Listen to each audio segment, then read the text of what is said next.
The lead in Syracuse pipes have been a cause of concern for many Syracuse residents, and SU students living off campus are not immune to concern. Good evening and welcome into News Live at 6. I'm Alana Epstein. And I'm Luke Welch in for Ronnie Perillo. Citrus TV's Riley Fay has tips that could ease this worry for those on the Hill.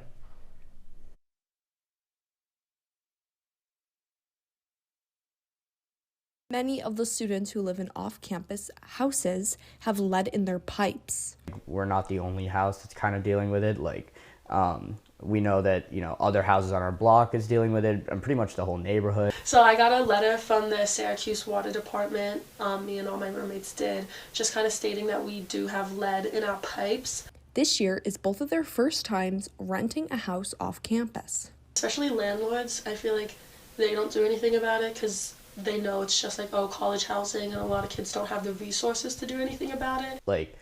Any of these types of problems that crop up being a homeowner is not something that I'm used to being a part of, because I've kind of lived in apartments my whole life.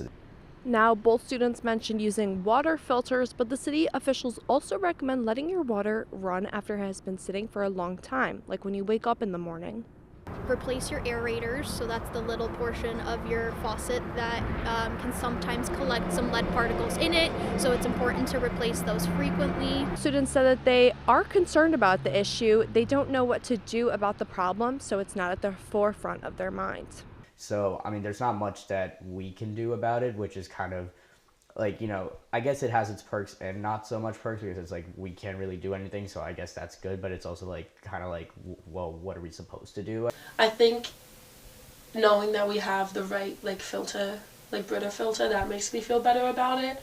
But besides that, I don't think, honestly, there's anything else that I would do about it unless we continue to get more information. To see if your off-campus housing is affected, you can visit leadfreesyracuse.com and review the map. For Citrus TV News, I'm Riley Fay.